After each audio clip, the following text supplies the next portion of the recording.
going on there, YouTube? Gun Journey 24 here. Taking my shot at my first video here. I'm going to take you on a quick tour of my AR-15. Quick intro of myself. I actually am a relatively new gun owner.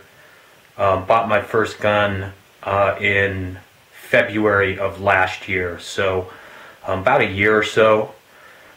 This particular rifle here, or carbine, is a project that started in October of last year, and here we are in early March, and I've got it to this point here, and I think I'm pretty much done configuring it.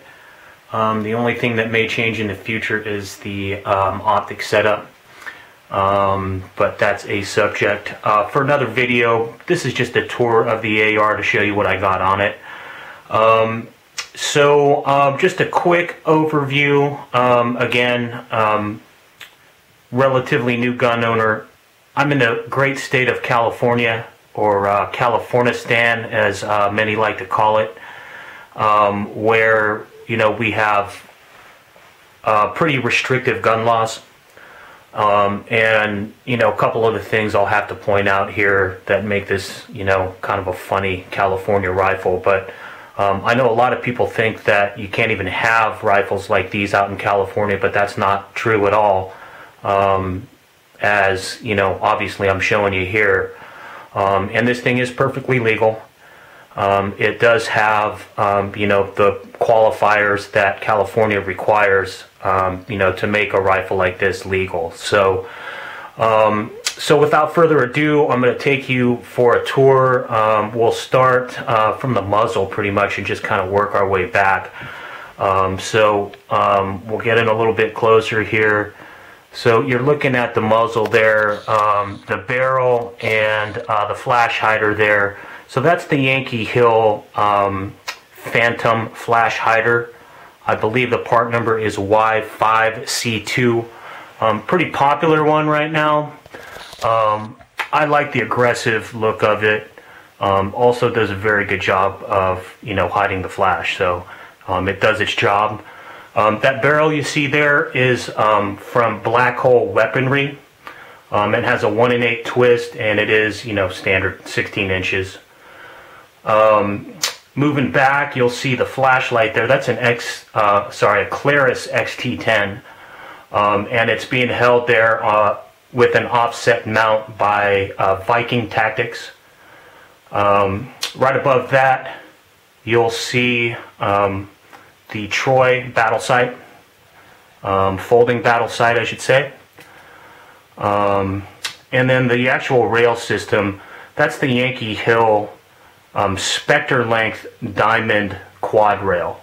So you can see the diamond cutouts there to lessen the weight, but it is actually still relatively heavy actually.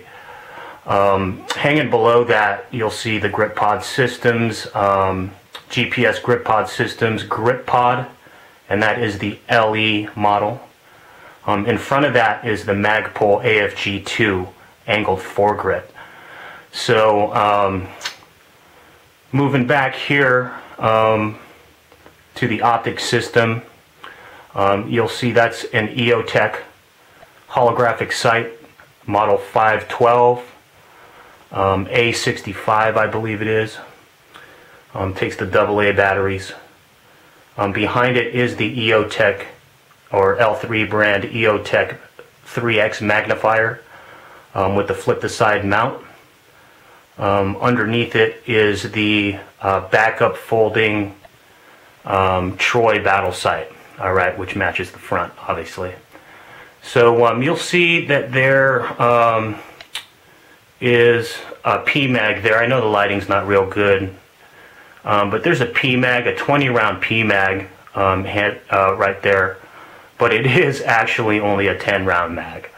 So it's a 20 round case that only holds 10 rounds. And also you'll notice that little nipple there sticking out on the side. So that's actually a tool to release the magazine, believe it or not. because it's not standard in that I can't just, depress the magazine release button like most of you can and freely drop the magazine. And those are obviously the California restrictions there. The 10 round magazine limit, and then you cannot have a magazine that freely drops just by, hitting it with your thumb or something. So it's kind of hard to see. I'm going to try and focus in a little bit more, but there's that gay little nipple there. But you get in here, and the lighting gets weird, so it doesn't look like that's going to work very well. But in the center of the magazine release button there, you're going to see that there's actually a little hole in it.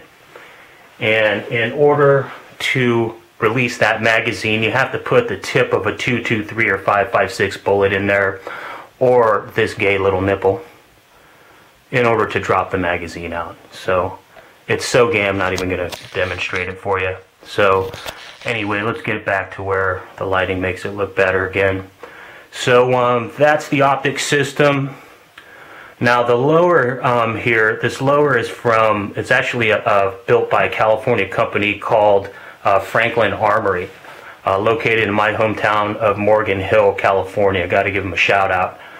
Very cool that, first of all, that, there's even a California gun company, period, with, the environment here and all the restrictions and regulations. I can only imagine what it's like to try and manufacture guns here in this state, but they do it for us, and, they build them ready to go with all these California restrictions. So shout out to Franklin Armory in my hometown of Morgan Hill.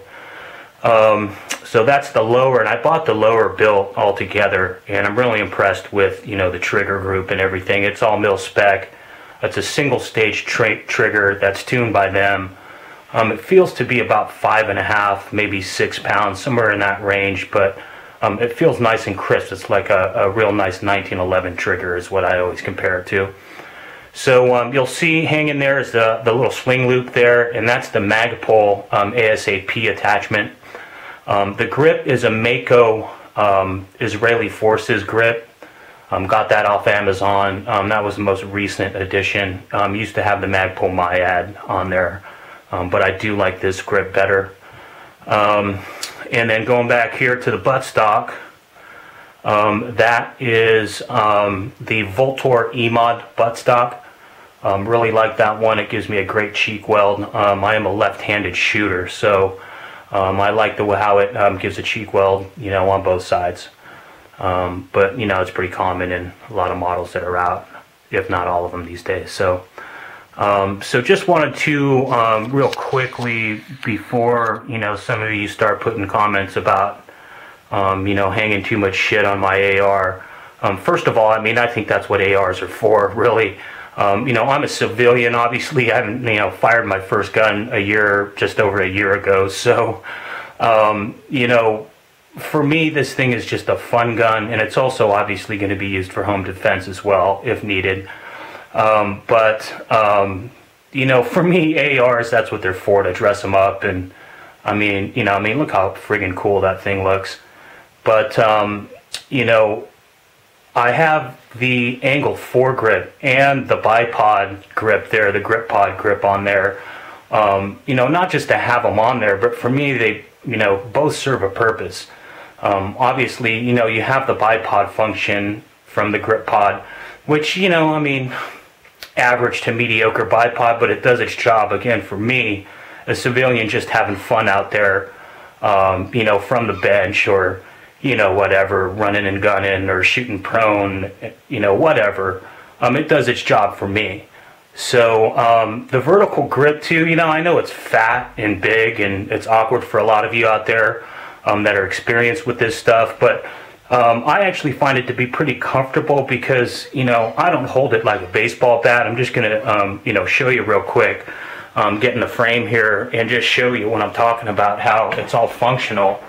So, this is how I'll grip it here. And, this is the most comfortable grip for me, for instance, for, swinging from, say, some steel plate targets that I've set up, from close range, you know, from 25 to 50 yards and swinging from them, and you know, swinging from target to target. Whereas, you know, from standing, if you're trying to hit, you know, a longer range target and you're standing up, you know, and obviously not using the bipod or going prone or whatever, or have a barricade, when you're standing up, I find it easier to use the angled foregrip here to do more fine aiming from longer ranges. So for me, you know, again, you know, it's actually functional. It's not just on there to look cool. So now, you know, all of this stuff obviously adds weight, especially the optics and stuff. But, you know, again, I'm not an operator. I'm just a regular old guy that likes to have fun shooting. And so weight is really not a factor for me. It actually weighs in, I'm embarrassed to say, at over 10 pounds, 10.6 ounces with everything on it. So, but hey, you know, what the hell, you know, I'm not going to be humping it around or anything like that. And, you know, it does its job. And I really like, you know, the product, the finished product that I put together. So, hope you liked the video, hope you liked the gun. And, you know, not really sure where I'm going with this channel. This is the first video. Depending on, you know, the reaction, I guess, and time permitting, I'll probably put some more videos up, just because, you know, I've learned so much from everybody out there on YouTube and the YouTube gun community. Probably should make some shout outs to some people maybe in some future videos, but you all know who the popular ones out there are to follow, and I pretty much follow them all and have learned quite a bit. So anyway, again, hope you enjoyed the video, and I'm out.